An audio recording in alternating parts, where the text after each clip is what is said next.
Chers amis, bonjour, Parashat Shemini. Rivka rentre de l'école avec les larmes aux yeux. La maman lui dit, qu'est-ce qui se passe? Et Rivka n'ose pas lui dire. Pour elle, c'est rien, c'est pas grave. Mais malgré tout, elle est triste. Que s'est-il passé? Dites-moi, est-ce que la maîtresse a bien fait? Ce matin, alors qu'ils étaient dans la cour de récréation, Rivka, bien entendu, comme toutes les autres copines, s'amusait, puis c'était l'heure de rentrer. Et voici que, en rentrant dans le couloir, la maîtresse la regarde avec un sourire aux lèvres.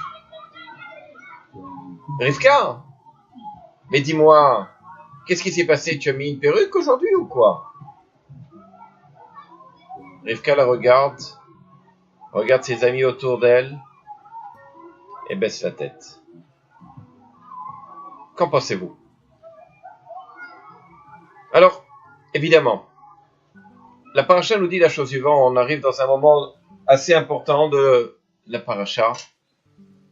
C'est malheureusement la mort des deux enfants de Aaron, Nadav et Avihu. Juste après cet incident grave, voilà ce que dit nous la Torah. Juste après, Hachem il vient et dit à Aaron, Yain veshechar al tesht, le vin et tout alcool ne bois pas, ata ou banecha, toi et tes enfants, banecha ou ton fils, itra beboacham, lorsque tu viendras, tu rentreras, Elohel Moed, dans la tente d'assignation, velotamuto, et tu ne mourras pas, chukat olam, c'est une loi éternelle, et de Roterem pour toutes tes générations. Toutes les générations. Alors, qu'est-ce qui se passe ici? Aaron vient de perdre ses deux enfants, et voilà que Akadosh Baruch Hu vient et lui dit, à lui, bien entendu, en privé, sache une chose, il y a une loi, c'est que l'on ne rentre pas dans le Mishkan, dans le temple, lorsqu'on a bu de l'alcool. Nous savons tous que Nadav et Avihu sont rentrés et ont été, Hachem les a rappelés à lui, et Rachid dit parce qu'ils avaient bu du vin. Et il y a beaucoup d'autres explications, mais l'essentiel c'est parce qu'ils avaient bu du vin, et parce qu'ils voulaient faire la Avodat Hachem, Besimcha, avec joie. Et le vin, ça accompagnait cette allégresse-là de la Avodat Hachem. Mais pourquoi Kadosh Baruch Hu, juste après cet événement, vient et voit Aaron en privé et lui dit ça? Un enseignement extraordinaire. C'est que, non seulement Kadosh Baruch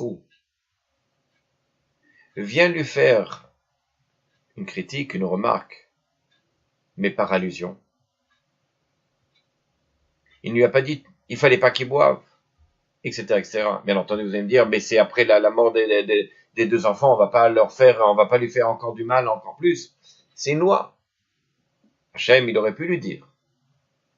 Non. Évidemment, ce contexte, ce qu'a dit Akadosh Baruch Hu à Aaron, ça s'est passé bien après. Mais il vient lui dire, tu sais, on rentre dans le Beth Amikdash lorsqu'on est saint d'esprit. C'est-à-dire saint d'esprit, c'est-à-dire lorsqu'on n'a pas bu. On n'est pas ivre. Mais l'autre chose, c'est que Akadosh Baruch Hu a parlé à Aaron en privé. On retient deux leçons.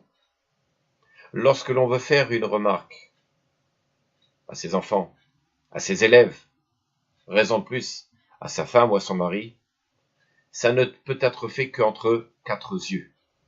Entre celui qui fait la remarque et celui qui reçoit la remarque. C'est la première chose à savoir.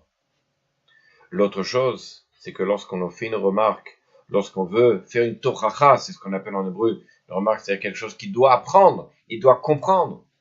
Et bon, on le fait par illusion. La maîtresse qui a dit à Rivka,